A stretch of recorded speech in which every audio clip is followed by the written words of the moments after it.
Son Goku, the low-class warrior from Dragon Ball Z, versus the Demon King himself, Anno's Voldigoad from the Misfit of the Demon Academy. And this topic has been heavily talked upon, mostly on TikTok like a year or two ago, on basically who would just win if these two were to go up against each other. And no one on YouTube has really done it, so I'm here today to show you who wins. So now we're going to talk about their AP, their speed, and their hacks and abilities with both of these characters to see who really comes on top if these were to fight, starting off with Anno's Voldigoad, the Demon King. Now, Anno's being a reincarnation of a Demon King for over 2,000 years, is going to have a lot of powers and abilities, and he's actually pretty strong, and he's very hacksy as well. Starting off with his AP, we're going to start with his Universal Plus magic abilities. For example, when he uses his Nirvana 7-step conquest, specifically when he activated, it greatly amplifies Anno's power to this point where every step he does, the universe begins to shake more and more violently. And it is stated in the 7th step is unleashed, the already fragile universe to be completely destroyed. So Anno's just by walking down 7 times could destroy the entire universe. Anno's also should have some higher scaling than just baseline Universal Plus level stuff. He should have multiversal levels of scaling too. He's able to destroy the Silver Sea with just his fist alone. As it states, it seems like his fist, at least underestimated, has the power to destroy the world. When the world in this case is talking about the Silver Sea, each bubble in the Silver Sea is Universal Plus in size, and there's infinite bubbles inside the Silver Sea. As it states, there are many layers inside the Silver Sea, and each layer there are countless bubbles, which would mean infinite bubbles, and in each bubble there is an infinite sky. So that means every bubble is infinite in size as well, right? Not just the normal universe size. They're all infinite size bubbles with infinite bubbles. And is described in the novel to have 99 different layers. And obviously each layer is bigger than last by an infinite amount. So it'd be like layer 1 will have infinite bubbles that have infinite size inside of them. Layer 2 will have more infinite bubbles with infinite layers inside of them, repeating all the way down to the 99 layer. It should be even more consistent that Anno's Voldigoad is Multiversal Plus, very deep inside Multiversal Plus, as he could destroy a concept like the Silver Sea, which has 99 layers that are all infinite size with infinite bubbles. It is also stated that Anno's sword, Vanzodona, the Abolisher of Reason, the demon founder of the sword, is the destroyer of anything in existence, which would include the Silver Sea. And it also states that no matter how sturdy, how internal, and how infinite a thing was, Vanzodona could destroy it, and even Reason itself. That Reason was meaningless before the sword of Vanzodona. In context, this will make sense because no matter how infinite something was, which would be something Multiversal Plus in size, as that's the strongest thing in the cosmology, the Silver Sea, Anno should be comfortably deep into Multiversal Plus levels of AP. Now getting a quick dive into his speed, Anno should be immeasurable speed, which means people are beyond time because he has a style that could cut through time with his hunting sword, and he scales to it, and he's actually far above it as he's the strongest person inside the verse. And should easily be above people like the Guardian God of Time, which is a character who lives, teaches, and embodies time. So right now for Anno's AP type potency and his speed, we know Anno's is 99 layers into Multiversal Plus with immeasurable speed as he's able to transcend time.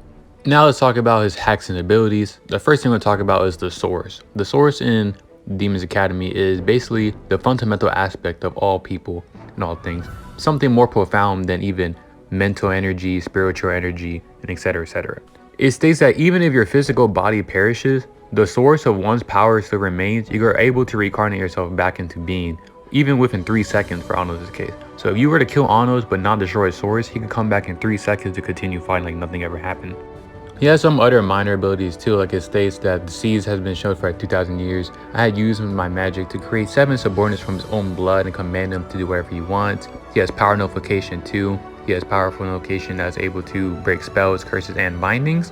Has this hacks called Combustion Magic from the sound of his heartbeat. It states that the sound of my beating heart filled with magical power is able to go through your entire body and make you bleed and kill you from the inside out. Anno also has a spell that realizes possibilities, therefore giving him possibility manipulation.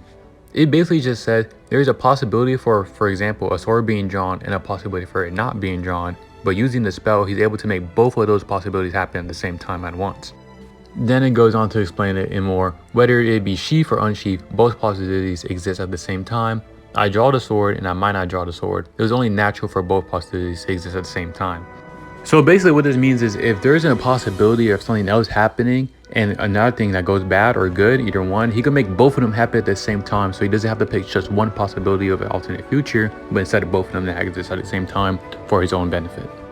Then Anos has his magical eyes of destruction, which are basically just his eyes, which does magical abilities. For example, when he uses his magical eyes of destruction, the circular boundary continues to stretch, rising over their heads, over a dome, and it freezes time with anything within inside of it. Even though he's immune to time stop, which is shown in the same scan, that freezing time would not be enough to stop me because he transcends time. Right after, we know the magical eye of destruction can make anything she looks at self-destruct upon themselves. Now for this segment of the video, we're going to start talking about Venzadona, which is Anos' most powerful weapon and has the best hacks that he has by far.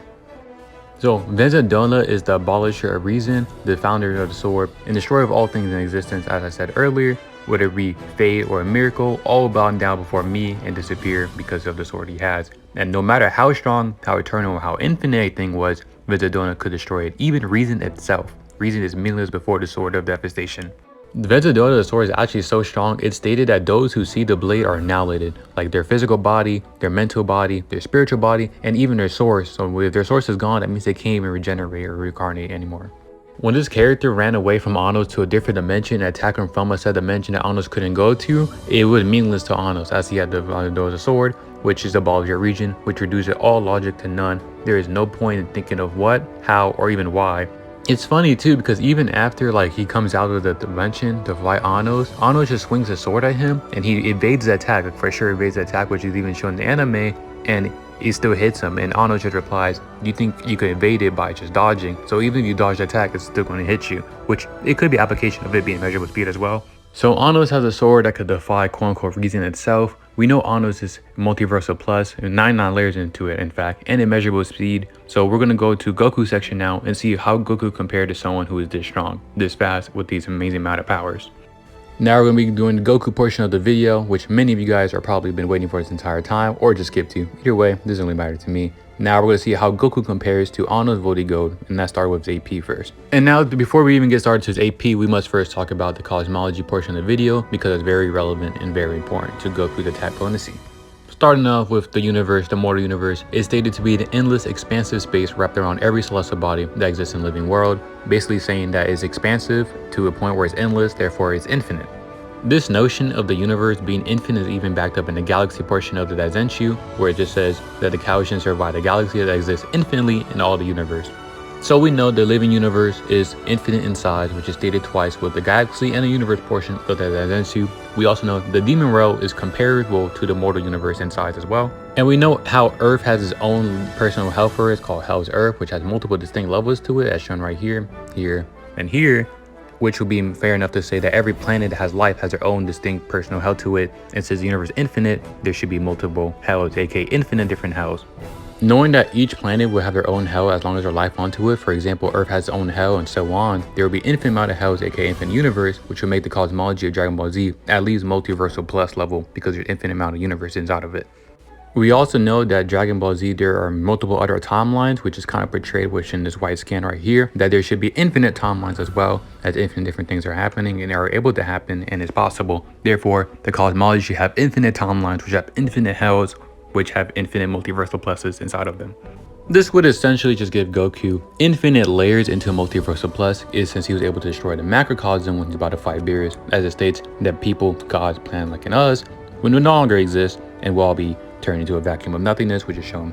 And the notion that the universe, aka the entire macrocosm, would have been destroyed during this fight is actually stated multiple times over. People like Vegeta, the narrator, or even the Kaioshins saying that the realm will be destroyed if these two keep on fighting. We also know that Goku is able to absorb Super Saiyan God when he's going to destroy the universe into his base form, so base Goku should be infinite layers into multiversal plus, which doesn't really matter because this is just a low ball for Goku, as Goku is 5-dimensional, aka low complex multiversal. We know this is the case because it's stated in the Dragon Ball Super Broly light novel that when he was fighting Broly, they were fighting in a place beyond space and time, which is the same fight where when he was fighting Broly and Goku turned into Gogeta, they broke all of reality into the universe because they couldn't handle the energy that they were producing. And that's such because Goku is also 5-dimensional, so is Broly, because these characters are fighting beyond space and time to the point where it's even stated to be a super dimensional fight. These characters will also have immeasurable speed as well in their base forms. We know that Dragon Ball Z being immeasurable speed is actually very consistent throughout the show. For example, in the Term of Power, when Hit was fighting Jiren, it stated twice back to back by the Kaioshins and Vados that Jiren surpasses time. With the Kaioshins saying that even time itself means nothing against Jiren's strength, And Vado is saying, this means Jiren possesses the power to transcend time itself, which are both very verbatim statements of Jiren transcending linear time, therefore giving him immeasurable speed. And as such, because Goku is multiversal plus at least infinite layers into base form, and with the scaling we have now, Goku is now 5-dimensional, low and complex multiversal with immeasurable speed in base form. He would have to go Super Saiyan 1, which would make him 50 times faster.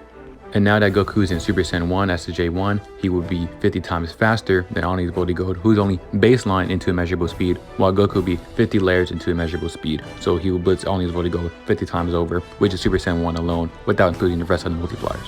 We also know attacks in Dragon Ball and the Ki in Dragon Ball also have conceptual aspects to them. For example, when Trunks was fighting Zamasu with humanity's love, that dealt blow to Zamasu, it said that he was using the power of humanity's thoughts and feelings to make that attack.